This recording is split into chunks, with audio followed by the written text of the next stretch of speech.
Salut! J'espère que vous allez bien. Nous voici enfin dans la vidéo sur Yakuza Kiwami 2. Ça faisait longtemps que j'avais hâte de pouvoir faire cette vidéo pour vous donner mon avis final sur le jeu que j'ai terminé là il y a quelques jours, qui a été mon premier jeu de l'année 2025. Alors oui, on est déjà mi-mars, j'ai un petit peu traîné pour le faire, mais en fait j'ai pas passé tant de temps que ça, j'ai consacré une trentaine d'heures, mais j'ai pas beaucoup joué en fait pendant ce début de l'année 2025, en tout cas moins souvent que d'habitude. Mais donc voilà, ça y est, je l'ai terminé. Ça a été une très bonne expérience, voilà, spoiler alerte.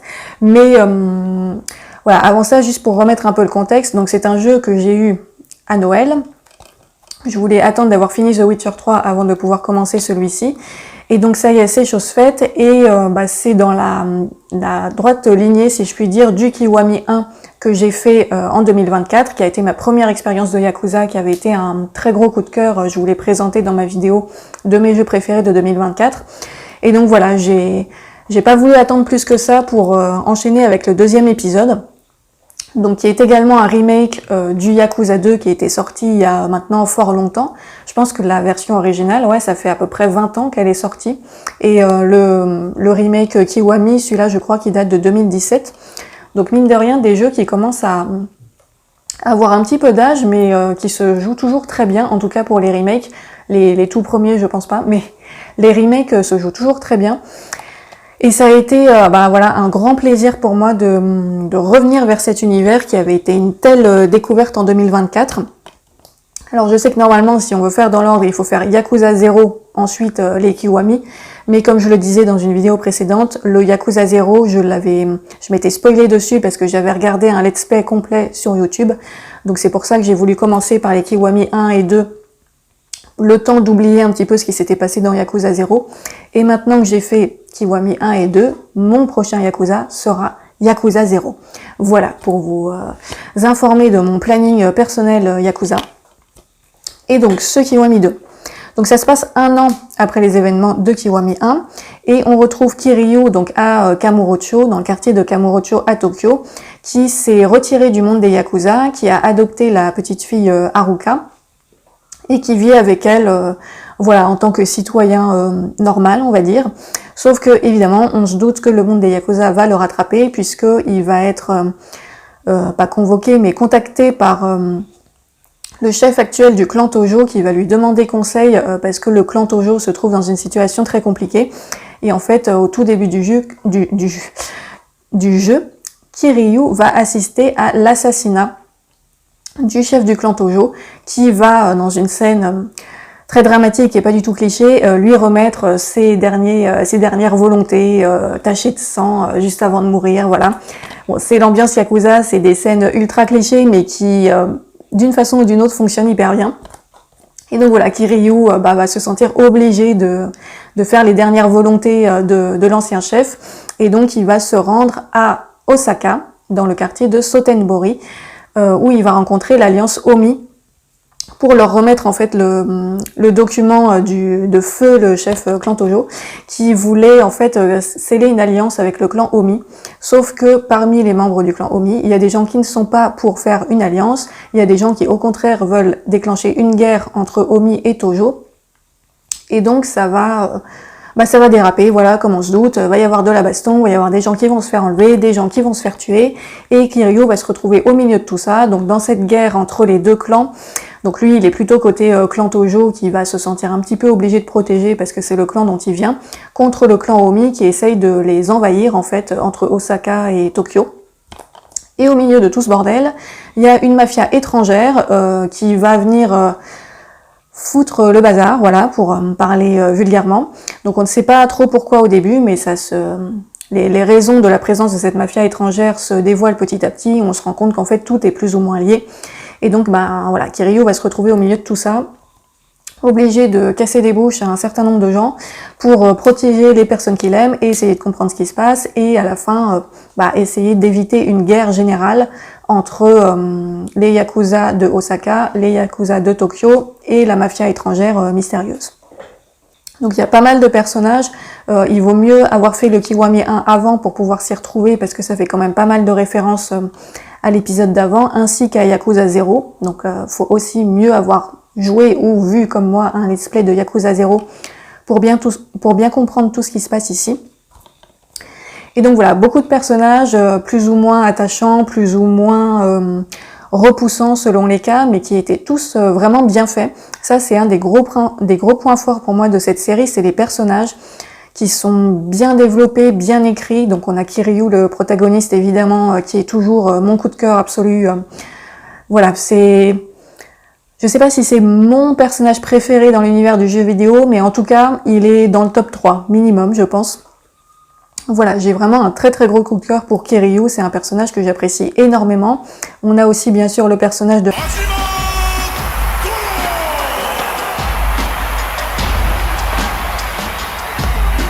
Majima, qui était très très présent dans le Kiwami 1, que j'avais également adoré, qui est un petit peu moins présent dans le Kiwami 2. Ça, c'est, on va dire, une mini déception que j'ai eue, c'est que Majima était un peu plus en retrait dans cet épisode-là. En même temps, ça paraît relativement logique, puisqu'on a un autre personnage très charismatique qui apparaît dans ce deuxième épisode, qui n'est autre que Ryuji Goda, qui est l'antagoniste principal du Kiwami 2, et qui va être un peu le grand rival de Kiryu tout au long de l'histoire. Et le personnage de Ryuji est lui aussi un peu une force de la nature, et un personnage très très important. Et donc c'est pour ça que je disais que finalement ça paraît assez logique que Majima soit un peu plus mis en retrait pour, entre guillemets, laisser la place à Ryuji et laisser un peu ce duo Kiryu-Ryuji bien se développer, parce que sinon ça aurait risqué de faire peut-être un peu trop de personnages qui prenaient trop de place. Je ne sais pas, mais en tout cas voilà. Donc Majima toujours très bien, même si un petit peu moins là. Ryuji très bien aussi, c'était vraiment un personnage que j'ai aimé découvrir, qui est un personnage un peu ambivalent, c'est-à-dire que c'est l'antagoniste, mais il n'est pas non plus complètement mauvais. Ça fait partie de ces personnages voilà, qui sont durs, qui sont brutaux, mais qui ont quand même certaines valeurs, qui sont pas complètement sans scrupules, comparé à d'autres personnages de la série qui, eux, sont vraiment plus machiavéliques, cruels, etc.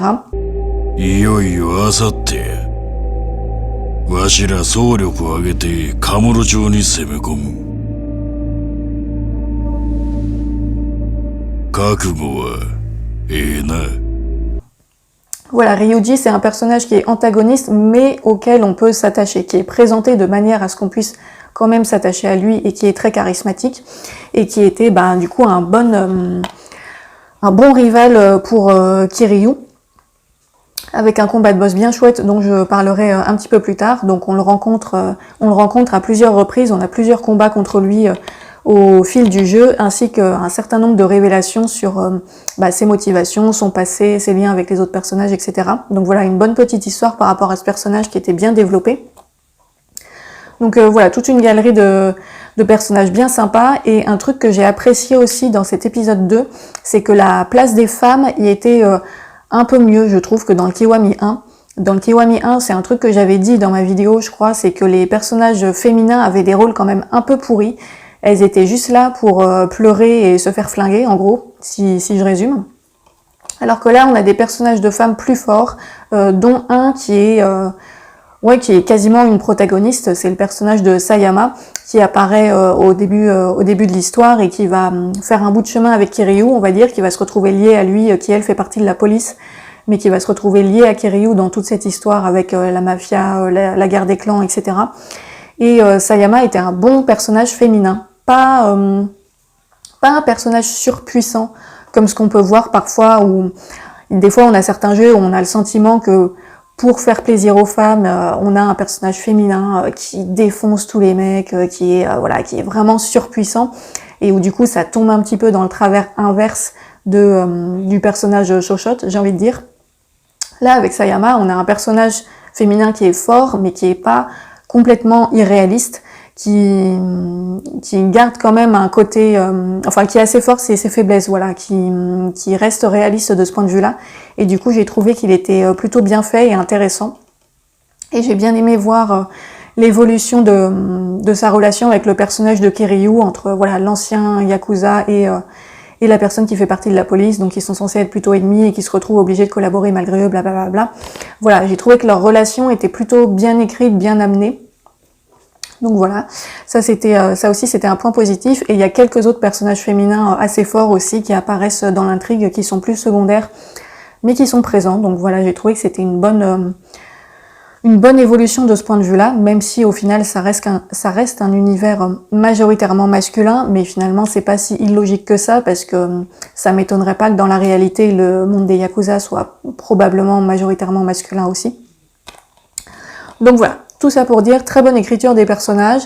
J'ai beaucoup aimé aussi graphiquement tout ce qui était au niveau des expressions, même si c'est un jeu qui maintenant commence à être un peu ancien, et qu'on voit que oui, c'est pas du Unreal Engine 5, mon accent anglais est superbe. Voilà, c'est pas des graphismes ultra réalistes, mais j'ai trouvé que malgré tout, il y avait un très beau travail qui avait été fait sur les expressions des personnages. En tout cas, les personnages principaux, parce que les PNJ un peu moins, mais bon, c'est des PNJ. Mais voilà, sur les personnages principaux, à chaque fois, on voit qu'il y a une petite lumière dans le regard, et ça aide vachement en fait à s'attacher à eux, ou en tout cas à leur porter attention et à se sentir impliqué dans ce qui leur arrive, parce qu'on a vraiment le sentiment d'avoir des vraies personnes en fait, pas des personnages un peu stéréotypés, un peu figés ou robotiques, mais des vraies personnes qui montrent des vraies émotions. Voilà, je trouve que ce travail-là est vraiment bien fait dans la série Yakuza, en tout cas dans les 2 premiers épisodes que j'ai vus, et c'est pour moi un des gros points forts de cette série. Et pour continuer sur les cinématiques, puisque je parlais de ça, et des graphismes, c'est quelque chose que je disais déjà dans ma vidéo sur le Kiwami 1, mais je trouve que les graphismes de ces 2 remakes ont bien traversé le temps, parce qu'ils ont un côté presque un petit peu manga ou anime, qui fait que même si c'est pas complètement réaliste, il y a une sorte de patte artistique qui, je trouve, traverse très bien le temps, voilà, traverse très bien les années, et du coup, en jouant aujourd'hui à ce jeu qui date d'un certain nombre d'années maintenant, de 2017 si je me trompe pas, et ça passe encore quand même bien, parce que oui, on sent que c'est un jeu qui a quelques années, mais il a une personnalité en fait, je trouve qu'il a une personnalité esthétique qui fait que on rentre bien dans l'univers, qu'il y a une atmosphère qui nous invite facilement, et que ça fonctionne bien. Voilà, je trouve que les graphismes sont dans un style qui fonctionne encore très bien aujourd'hui. Et que les cinématiques, du coup, étaient toujours aussi agréables à regarder. Même si j'ai eu le sentiment que certaines étaient un peu moins peaufinées que d'autres. Alors, je sais pas ce qu'il en est en réalité, mais c'est vrai qu'il y a certaines cinématiques où je me disais, ah là, c'est super beau. Et d'autres où je me disais, bon là, il y a un petit peu moins de magie, si je puis dire. Voilà, j'ai eu le sentiment que des fois, c'était un tout petit peu inégal en fonction des scènes. Mais globalement, je trouve que ça fonctionne toujours très bien. Il y a une qualité dans les mouvements, je trouve, dans cette série qui est super, notamment, pas seulement dans les cinématiques, mais aussi et surtout dans les combats. Ça, c'est un des trucs que j'aime beaucoup, enfin que j'ai beaucoup aimé en tout cas dans ces 2 premiers épisodes, c'est que les combats sont vachement fluides. En fait, tous les mouvements des combats, on sent que ça a été bien pensé, que ça fonctionne bien. Alors même si parfois il y a des petits moments où on sent que ça glisse un petit peu, que parfois c'est pas tout à fait aussi précis que ce qu'on pourrait voir dans un jeu actuel, je trouve qu'il y a quand même une dynamique qui fonctionne vachement bien. Les cinématiques des combats sont vraiment excellentes, il y en a qui sont vraiment beaucoup trop stylées. On en voit certaines dans certains des petits let's play que j'ai mis. Oui, parce que du coup, je voulais faire une série complète sur ce jeu. Puis finalement, je trouvais que ça me prenait trop de temps et que c'était un peu chiant. Donc j'ai fait des petits épisodes séparés. Mais voilà, dans certains de ces épisodes, on voit certaines cinématiques de combat, notamment sur les combats de boss. Et à chaque fois, je les trouve super, quoi. Ils ont vraiment fait un super boulot. Surtout ces effets de mouvement, ces effets de mise en scène, même dans le choix du cadrage de la caméra. On n'est pas dans du bête champ contre champ, voilà, avec des trucs un peu basiques. On sent qu'il y a vraiment une recherche dans les angles de caméra, que c'est assez varié, qu'il y a une vraie réflexion là-dessus, que la position des personnages dans l'espace, si je puis dire, que les mouvements qu'ils font, etc. Il y a quelque chose, quoi. Il y a quelque chose de vraiment bien fait, qui fonctionne hyper bien. Et ça, pour moi, c'est aussi un des grands points forts de cette série, c'est toute cette, je dirais, cette maîtrise des corps des personnages, en fait, dans leur façon de bouger, dans leur façon de se positionner, dans la façon dont ils sont filmés, entre guillemets. Voilà, je trouve qu'il y a quelque chose d'assez artistique dans cette série-là, en tout cas sur les scènes les plus impressionnantes. Et donc ça fait partie des des choses que j'ai eu plaisir à retrouver en jouant à ce deuxième épisode. Donc voilà, personnage super, graphisme super, mouvement super chouette. Les combats, c'est toujours un plaisir, les combats dans Yakuza. Ça, c'est vraiment un truc, je me rappelle en 2024, là, quand j'ai testé le Kiwami 1, j'étais abasourdie par les combats dans Yakuza, parce que j'avais jamais vu un truc pareil dans un autre jeu. C'est des trucs complètement what the fuck, des fois, où ça part dans des délires, mais tu te dis, c'est genre pas possible, les mecs, ils font des actions, mais c'est des trucs surhumains. J'ai l'impression que c'est assez dans le style asiatique, en fait, de façon générale, que ce soit même dans les films aussi, japonais, coréens, etc. Des fois, t'as des scènes de combat où les gars, ils ont des super pouvoirs, quoi, c'est un truc de ouf. Mais en même temps, ça marche bien, en fait, parce que faut accepter de rentrer dans ce délire-là, on va dire, mais une fois que t'es dedans, bah du coup il y a tout qui passe, quoi. Plus c'est gros, plus ça passe. Et donc voilà, dans Kiwami 1, Kiryu soulevait des motos pour les casser sur la tête des gens. Là dans le 2, il n'y avait pas de motos, ou alors je les ai pas trouvées. Mais bon, il le fait toujours avec des vélos et avec d'autres éléments de l'environnement. Et puis il attrape des mecs, il les balance, enfin voilà. Il fait des trucs complètement surhumains, il se bat contre 2 tigres du Bengale à main nue. Voilà, c'est des trucs où tu te dis, genre c'est what, quoi. Je sais pas comment dire, c'est totalement irréaliste, c'est hors de contrôle, mais ça fonctionne en fait, parce que c'est la série Yakuza, et que Yakuza c'est ça, et que c'est ça qui est bien en fait dans cette série. Dans une autre série, j'aurais pu me dire, ouais mais non là ils ont déconné. Dans Yakuza, je me dis, bah oui, ça c'est ça en fait, c'est ça qu'on recherche dans Yakuza, c'est du délire absolu dans les combats, c'est des trucs complètement incroyable. Et donc voilà, j'ai bien retrouvé ça, cette ambiance-là, dans le Kiwami 2, avec des nouvelles actions, des nouvelles cinématiques d'action qui sont toujours plus impressionnantes ou toujours plus drôles, parce que des fois il y a des trucs, c'est tellement what the fuck que ça en devient presque hilarant. Et on est sans cesse entre des actions hyper spectaculaires ou hyper drôles, et le mariage fonctionne très bien. Et là, voilà, comme je disais, il y a des nouveaux types d'actions qui n'étaient pas dans le Kiwami 1, avec notamment le Extreme Hit Mode, qui était assez sympa à utiliser. Voilà, des nouveaux finishers, des nouvelles cinématiques. Donc ça, c'était bien cool. Après, comme je le disais dans mes premières vidéos de Let's Play, au démarrage, j'ai été un peu déconcertée parce que le mode de combat change en fait assez radicalement entre le 1 et le 2, puisque dans le Kiwami 1, on a les 4 styles de combat qui sont introduits dans le Yakuza 0. Donc Brawler, Dragon, Rush et Beast. Et là, dans le Kiwami 2, on ne les a plus. Alors apparemment, d'après ce que j'ai lu dans les commentaires des gens, etc., c'est parce qu'ils ont changé de moteur dans le studio. Du coup, ils ont complètement changé de système, on va dire. Donc là, on n'a plus 4 types de combats différents, on a juste un style de combat. Donc j'ai mis un peu de temps à m'y habituer. Mais une fois que j'ai été habituée, bon, ça allait. Et puis finalement, c'était peut-être pas plus mal parce que, comme ce que je disais aussi avant, dans le Kiwami 1, je m'étais beaucoup habituée au style de combat Rush, qui était mon préféré et que j'utilisais parfois un petit peu à outrance. Et là, le fait de ne plus l'avoir, ça m'a obligée à revoir un petit peu ma technique, à moins me reposer sur des esquives, puisque là, on a toujours des esquives, mais qui sont moins marquées, on va dire, que quand on avait le style Rush dans le premier épisode. Et donc, du coup, ça m'a obligée à repenser un peu ma façon de me battre, à moins essayer de courir partout, même si j'ai beaucoup couru partout quand même. Mais j'utilisais un peu plus la défense, un peu plus les armes. J'étais parfois un peu plus agressive. Donc, finalement, c'était plutôt bien. C'était une bonne expérience, voilà, d'avoir ce changement de style de combat qui m'a obligée à repenser un petit peu les choses. C'était intéressant. L'arbre de compétences était également complètement différent. Et ouais, alors je sais pas si je l'ai trouvé mieux ou moins bien que l'autre. Dans le Kiwami 1, je me rappelle qu'en le découvrant, je m'étais dit « Ouh là là, ça a l'air compliqué » parce qu'il y avait 50 milliards de trucs. Dans le Kiwami 2, c'est sous forme de tableaux en fait. On a plusieurs tableaux qui sont peut-être un peu plus simples, mais qui du coup sont moins jolis, je trouve. En fait, ça c'est du détail, hein, mais c'est vrai que dans le Kiwami 1, on avait ce système des cercles avec vraiment des arbres qui se remplissaient au fur et à mesure. Il y avait un côté très esthétique, en fait, il y avait un truc assez stylé dans ce système de cercles. Et là, avec le tableau, ça faisait un peu plus administratif, on va dire. Donc j'ai trouvé que c'était moins joli, même si c'était peut-être plus clair et un peu plus facile de naviguer dedans. Bon, ça c'est vraiment du détail cosmétique. Dans tous les cas, c'était c'était quand même intéressant, même si j'ai eu le sentiment, alors là c'est peut-être juste une impression, mais j'ai eu le sentiment que dans le Kiwami 2, on ressentait moins la progression de Kiryu et de l'arbre de compétences. Alors c'est peut-être lié aussi à l'histoire, parce que dans le Kiwami 1, Kiryu sort de prison et il a un peu oublié comment se battre, entre guillemets.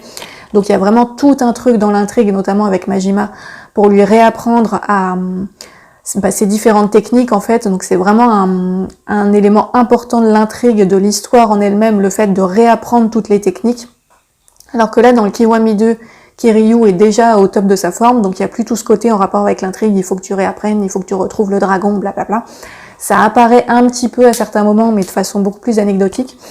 Et du coup, j'ai beaucoup moins ressenti en fait cette progression. C'est-à-dire que ben voilà, je débloquais des trucs dans le tableau de compétences, mais voilà, ça, c'était tout. En fait, j'ai moins eu le sentiment d'avoir vraiment progressé, qu'il y avait vraiment eu un truc où ça y est, Kiryu a retrouvé quelque chose. Voilà, là j'avais juste l'impression de cocher des trucs dans des tableaux, et en soi, bon, ça a été toujours aussi sympa d'utiliser les différentes techniques et tout, mais je l'ai moins ressenti d'un point de vue émotionnel, on va dire, si je puis dire. Voilà, même si, comme je disais, il y a quelques petites zones dans l'histoire où on peut retrouver un peu ça, notamment avec Komaki, donc le vieux maître guide spirituel qui finit par revenir et qui nous propose, comme il l'avait fait dans le 1, de nous enseigner certaines techniques. Mais en fait, c'est assez court. Komaki, il nous apprend plusieurs trucs, puis après il disparaît. On a une sorte de mini combat de boss contre lui à la fin, qui était assez dur d'ailleurs. Je pense que c'est le combat qui a été le plus difficile pour moi dans tout le jeu. C'était le combat contre Komaki, franchement. J'ai dû le refaire 3-4 fois, je pense. Et après il s'en va, et voilà. Et après, on a le petit cabinet d'acupuncture où on peut réapprendre des trucs. Ça, j'avoue, je l'ai pas trop utilisé. Mais voilà, c'était moins le côté retrouver le dragon était moins présent, on va dire. En tout cas, c'est l'impression que j'ai eue. Mais donc voilà, c'était toujours aussi chouette de se battre contre tout le monde, dans la rue, dans les magasins, partout. Le fait de pouvoir casser les vitres des magasins, ça c'est un détail, mais j'ai bien aimé parce que j'ai pas le souvenir qu'on pouvait faire ça dans le 1.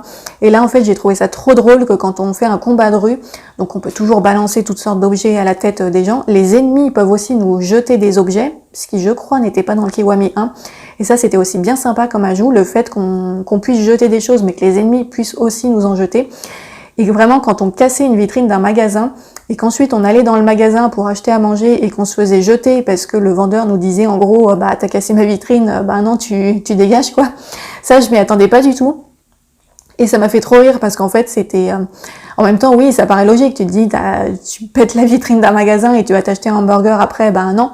Mais néanmoins, ça m'a un peu surpris sur le moment. Je me suis dit, bah alors, j'ai pas le droit de tout casser. Et ensuite, devenir comme un client normal. Et voilà, du coup, c'était très drôle d'avoir ce petit retour à la réalité. Et je trouve que dans Yakuza, en fait, il y a tout le temps un peu cette sorte de paradoxe. Où en même temps, on a une histoire qui est assez réaliste, assez sombre au niveau de l'intrigue principale. On est dans quelque chose d'assez sérieux. Et en même temps, on a des trucs complètement délirants. Et on passe de l'un à l'autre sans cesse, et en fait on a ce truc où pendant une grande partie de l'histoire, bah, tu acceptes le fait qu'il y a des choses complètement délirantes qui viennent se mettre et que c'est ok, et là d'un coup tu as ce petit détail où bah, là d'un coup tu as un PNJ qui te dit bah non c'est pas ok, tu peux pas péter la vitrine et ensuite venir comme un client normal. Et voilà, j'ai trouvé que c'était vachement bien trouvé de la part des développeurs ou des scénaristes ou voilà, d'avoir comment dire, d'avoir joué un petit peu de ça en fait, d'avoir fait des petits aspects presque un peu ironiques sur leur propre jeu. Je ne l'explique pas très bien, mais j'espère que vous comprenez ce que je veux dire.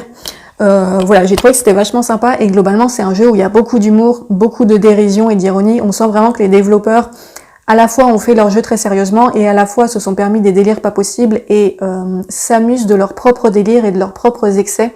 Donc ça se ressent dans les quêtes secondaires, donc il y en a toujours plein, je les ai pas toutes faites, mais il y en a toujours plein. Ça se ressent aussi dans certains mini-jeux où voilà, on sent qu'il y a vraiment une dérision à la fois de façon générale, mais aussi par rapport au jeu vidéo lui-même. Parfois il y a même des mini-jeux ou des quêtes secondaires, plutôt des quêtes secondaires je crois, où il y a des références qui sont faites au jeu vidéo et à l'univers du jeu vidéo. Je me rappelle plus, mais je crois qu'il y a une quête secondaire où Kiryu peut aller enregistrer sa voix pour un jeu vidéo. Et du coup, il y a une espèce de mise en abîme comme ça. Bon voilà, c'est pas très très poussé, mais c'est quand même présent. Et j'ai trouvé que c'était vachement sympa d'avoir ces petits clins d'œil, ces petites mises en abîme par rapport à l'univers du jeu vidéo et à ce que c'est qu'un jeu vidéo et à ce que c'est qu'un jeu vidéo Yakuza. Voilà. Donc voilà, tout ça c'était super chouette. Donc comme je disais, les quêtes secondaires, je les ai pas toutes faites parce que il y en a beaucoup. J'en ai fait quand même un certain nombre, mais c'est vrai que là, j'ai peut-être été un peu moins complétiste, si je puis dire, que dans le Kiwami 1. Oh la vache, ça fait longtemps que je parle déjà. Je sais pas pourquoi. Au bout d'un moment, j'ai eu le sentiment que voilà, j'avais fini, que j'avais fait le tour, même si j'avais pas tout fait. Dans le Kiwami 1, j'étais vraiment allée beaucoup plus loin, j'avais complété beaucoup de choses. Là, j'ai pas ressenti le besoin d'aller aussi loin que ça. Donc j'ai fait un certain nombre de quêtes secondaires, certaines qui étaient hyper drôles. Il y a des mini-jeux aussi qui sont excellents, avec parfois des trucs hyper sexy, à la limite de l'érotisme un peu... voilà, tu te demandes comment ça n'a pas été censuré sur certains trucs, mais du coup c'était vachement drôle à voir. Il y a une vidéo, je me rappelle en fait dans mes enregistrements de let's play, je voulais faire une vidéo avec une petite compilation de quêtes secondaires sexy. Et finalement, je l'ai pas postée parce que en la re-regardant, je me suis dit ouais, je vais me faire censurer par YouTube parce qu'il y avait des trucs un peu, voilà, un peu limite, on va dire. Mais du coup, ça fait aussi partie du charme de ce jeu, voilà, je trouve. Donc voilà, j'ai pas tout fait, mais il y avait des trucs vraiment super sympas. Après, bon, une chose que je regrette un tout petit peu, c'est que on a deux mini-jeux qui sont assez importants dans l'intrigue Majima Construction, où c'est un mini-jeu complètement différent du reste, où c'est une vue aérienne, où on a je sais pas comment appeler ça, je suis nulle pour retenir les catégories de jeux, mais c'est un mini-jeu complètement différent du reste. Je mettrai un extrait, ce sera plus clair. On a ça, et on a aussi un mini-jeu sur Forshine, qui est un cabaret d'hôtesses qu'on doit gérer avec Kiryu, et où là c'est un jeu de gestion de cabaret d'hôtesses, où voilà, on a une équipe de filles et on doit les gérer, leur acheter des tenues, du maquillage, on doit ouvrir le club et les assigner à différents clients, vérifier que les clients soient contents, etc. etc. Donc voilà, il y avait ces deux mini-jeux-là qui étaient assez importants, c'était un peu des gros morceaux de l'intrigue secondaire, on va dire. Et en fait, malheureusement, je m'y suis mise un peu tardivement, parce qu'au début, j'étais un peu concentrée sur l'intrigue principale et je voulais avancer. Et en fait, au moment où j'ai commencé à vraiment m'intéresser à Forshine et à Majima Construction, j'étais déjà quasiment à la fin de l'intrigue principale. Et après avoir fini l'intrigue principale, j'avais plus forcément envie de ne faire que du Majima Construction et du Forshine juste pour les finir, en fait, parce que je pense que j'aurais eu un effet un peu d'overdose. Et je pense que si je rejoue ce jeu un jour, j'essaierai vraiment de faire ces deux trucs-là dès le début pour beaucoup plus les avancer, parce que là, du coup, je me suis arrêtée un peu au début et j'ai pas vu la fin de ces deux mini sous-intrigues. Donc voilà, c'était un peu dommage. La prochaine fois, j'essaierai de le faire plus tôt pour essayer de le faire jusqu'à la fin. En tout cas, c'était deux mini-jeux qui étaient bien faits et qui étaient, comme je disais, vraiment très très différents du reste. Et ça, c'était intéressant parce que il y avait vraiment une proposition de la part des développeurs de nous proposer voilà quelque chose de complètement différent. Parce que voilà, dans le Kiwami 1, il y avait déjà des mini-jeux, des side-quests, etc. Mais là, le Majima Construction et le Forshine, c'était vraiment des jeux de gestion, en fait. C'était comme d'avoir un mini-jeu de gestion à l'intérieur du jeu Yakuza. Et j'ai trouvé que la proposition était intéressante, même si moi, je l'ai pas beaucoup exploité du coup. Donc voilà, pour tout ce qui était side-quest, etc. Après, que dire d'autre? Alors, j'ai écrit une petite liste des trucs que je voulais dire pour pas oublier. Oui, une chose qui m'a un peu, je dirais pas interpellée, mais où je me suis fait la réflexion, c'est que j'ai l'impression que ce Kiwami 2 avait une intrigue un peu plus violente que le Kiwami 1. En tout cas, dans les cinématiques, j'ai trouvé qu'il y avait plus de meurtres, plus de scènes sanglantes. J'ai eu le sentiment, voilà, de cinématiques plus brutales. Donc voilà, ça c'est pas un défaut ni une qualité, mais voilà, c'est une réflexion que je me suis faite, que j'ai trouvé voilà intéressante. Je sais pas si c'est une tendance qui se poursuit ensuite dans les épisodes d'après ou pas, mais en tout cas c'est quelque chose c'est l'impression que j'ai eue. Et ce que j'ai aimé, c'était déjà le cas dans le 1 et là c'est toujours dans le 2, c'est que les dialogues sont vraiment excellents. Les dialogues entre les personnages, que ce soit dans les cinématiques ou dans le in-game, si je puis dire. C'est vraiment trop bien. À la fois les dialogues en eux-mêmes et la traduction en anglais. Alors, c'est vraiment dommage que ce soit pas disponible en français parce que je pense que ça bloque une bonne partie des gens qui pourraient découvrir ce jeu. Mais je trouve que la traduction anglaise est vraiment super en fait. Je sais pas à quel point elle est fidèle aux japonais, parce que je me dis comme c'est des cultures très différentes, il y a dû y avoir forcément des petits ajustements. Mais en tout cas, le style des dialogues anglais colle parfaitement bien à l'univers du jeu. C'est un style, voilà, avec un peu d'humour, avec du langage très oral, avec pas mal de punchlines, etc. Il y avait vraiment des scènes qui étaient vachement marrantes par rapport à ça, des très bonnes répliques. 俺はお前に借りを返さなきゃならねえんだ。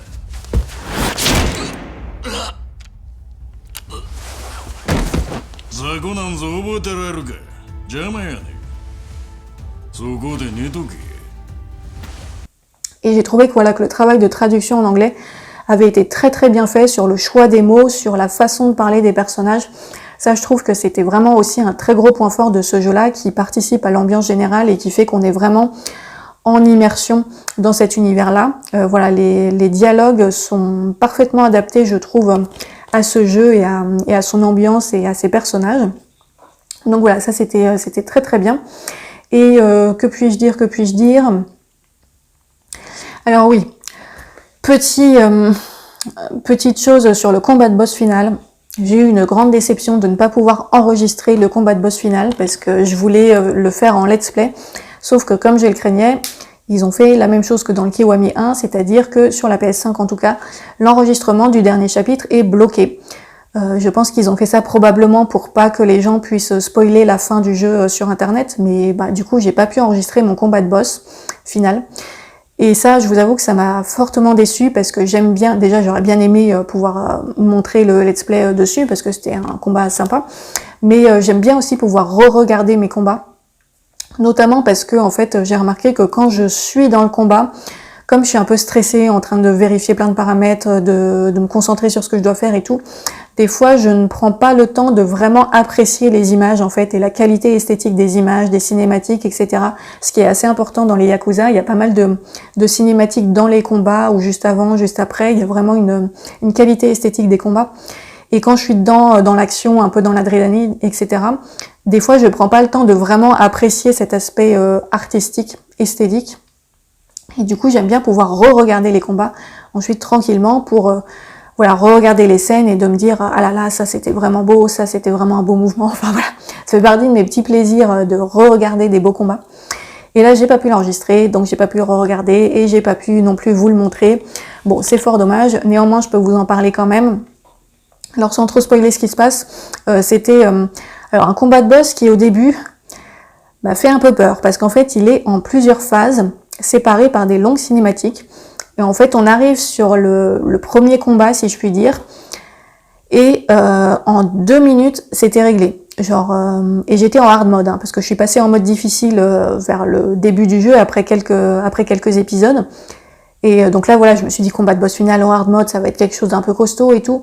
J'arrive, première phase du combat, mais je l'ai explosé, quoi. Ça a été très très très rapide. J'avais utilisé une arme, et du coup là, je me suis dit, oh mon Dieu, genre j'aurais pas dû utiliser d'armes, en fait ça a été beaucoup trop facile, je me suis beaucoup trop facilité la tâche, et du coup j'ai gâché le combat de boss, ah là là, et j'en étais au point de me dire que j'allais recharger ma dernière sauvegarde pour refaire le combat sans utiliser d'armes et sans utiliser d'items de santé, pour me rendre le truc plus difficile et que ce soit un peu plus, voilà. Bon, finalement ça a engagé sur une cinématique et tout, donc je me suis dit, bon, je laisse passer les cinématiques. Et heureusement, à la fin de la cinématique, on se rend compte qu'en fait c'était pas fini, il y a une deuxième phase du combat. Donc là, j'ai fait la deuxième phase en prenant grand soin de ne pas utiliser d'armes pour que ce soit moins facile. Et là, effectivement, c'était beaucoup plus intéressant, ça a duré plus longtemps, etc. C'était pas non plus très très dur. Honnêtement, le niveau de difficulté n'était pas hyper élevé. Je me rappelle qu'au tout début, j'avais eu un peu de mal sur les premiers combats, mais là, arrivé à la fin du jeu, même en ayant augmenté la difficulté, ça passait, quoi. C'était satisfaisant, mais c'était pas très dur. Mais voilà, j'avais une petite frayeur sur la première phase où je me suis dit, mon Dieu, j'espère que c'était pas que ça. Et heureusement, c'était pas que ça. Et du coup, voilà, sur son ensemble, le combat de boss final était plutôt sympa. Notamment parce que je m'étais beaucoup attachée au personnage, donc je me sentais aussi vachement impliquée, etc. Donc voilà, dommage que j'ai pas pu l'enregistrer, mais il était bien. Et puis, juste pour finir, peut-être une chose que j'ai notée, c'est que la musique m'a moins marqué que dans le Kiwami 1. Je me rappelle que dans le 1, j'avais vraiment j'avais vraiment été marquée par la musique en fait, que ce soit pendant les combats ou autre. J'avais gardé la musique du jeu en tête. Là, moi, alors je sais pas si c'est parce que je faisais moins attention ou quoi, mais voilà, la musique du Kiwami 2 m'a un peu moins impactée, on va dire, que celle du Kiwami 1. Bon, voilà, c'est un détail, mais c'est quelque chose que j'ai noté. Mais voilà, dans l'ensemble, après cette très longue revue, donc, expérience très positive qui m'a confortée dans mon affection pour cette série. Donc, comme je disais, le prochain que je ferai, ce sera le Yakuza 0 pour avoir complété un peu cette trilogie de base, si je puis dire, avant d'enchaîner sur les autres épisodes. Donc, bah voilà, que dire si ce n'est que je pense que ça va devenir une de mes séries préférées, probablement, parce que voilà, il y a tout ce qu'il faut dans ce jeu. C'est hyper jouissif, c'est intéressant, ça se joue bien, c'est très divertissant, c'est drôle, parfois c'est dramatique, parfois c'est ultra cliché, mais c'est du cliché assumé, du coup ça passe. Voilà, je sais pas trop comment l'expliquer, mais dans l'intrigue, il y a des moments où tu te dis, mais t'as l'impression presque de regarder pas une parodie, mais enfin, t'as des trucs où c'est vraiment des gros clichés du genre, quoi. Où t'as le personnage qui meurt de façon tragique, voilà, en donnant ses dernières volontés, et puis le retournement de situation qui, en fait, se voit venir à 10 000 km, mais au moment où il arrive, t'es quand même content de le voir, parce qu'en fait, comme c'est assumé, et que c'est présenté comme tel, si je puis dire, bah du coup ça passe bien. Et à aucun moment je me suis dit oh mais là on l'a vu venir de loin, ils auraient quand même pu faire un effort, etc. J'ai pas du tout eu ce sentiment parce que en fait j'étais déjà dans l'optique de me dire c'est Yakuza, va y avoir des trucs gros comme un immeuble, mais c'est comme ça, c'est l'ADN de ce jeu-là, de cette série-là, et du coup ça passe bien. Voilà, je l'explique un petit peu vite là, mais c'est aussi parce que je veux pas spoiler des trucs. Mais voilà, il y a je trouve qu'ils ont réussi à réaliser l'exploit de faire des scènes très attendues, mais qui en même temps ne créent pas de déception. Voilà, c'est aussi un des points forts de ce jeu qui fait que j'ai globalement beaucoup aimé l'intrigue et tout l'ensemble. Donc voilà, bon, je vais pas m'étendre pendant encore 1 milliard d'années parce que, oh là là, je crois que c'est la plus longue série jeux vidéo que j'ai faite jusqu'à présent. Mais en tout cas, voilà, c'est une série que je vous conseille absolument si vous maîtrisez bien l'anglais, parce que voilà, il faut savoir quand même pas mal parler anglais, il y a beaucoup de choses à lire, beaucoup de dialogues, mais si vous êtes à l'aise avec ça, franchement, c'est vraiment excellent, très très très bien. Plein de combats super chouettes, des intrigues cool, des personnages bien faits, et ben voilà, j'ai hâte de pouvoir retourner la prochaine fois dans cet univers avec Yakuza 0. Et puis ben en attendant, j'ai mis sur Wattpad les premiers chapitres de mon dernier roman, si jamais ça vous intéresse, je vais mettre le lien en barre d'infos. Je l'avais déjà mis sur certaines autres vidéos, mais je l'avais pas dit dans une vidéo. Donc c'est un thriller fantastique avec des éléments un petit peu surnaturels. Je vais pas vous dire tout le résumé là parce que sinon on en a encore pour je sais pas combien de temps. Mais voilà, si vous voulez aller regarder, j'ai mis les 15 premiers chapitres, je vais continuer à en mettre d'autres, le roman est déjà fini. Et donc c'est en accès gratuit, voilà, vous avez juste à cliquer sur le lien si ça vous intéresse d'aller lire ou en tout cas d'aller voir le résumé pour savoir un peu plus précisément de quoi ça parle. Et donc moi je vous dis à bientôt probablement pour une vidéo sur des petits jeux indépendants et ensuite pour une vidéo lecture. Voilà, j'espère que vous avez de bonnes expériences vidéoludiques et je vous dis à la prochaine. Salut!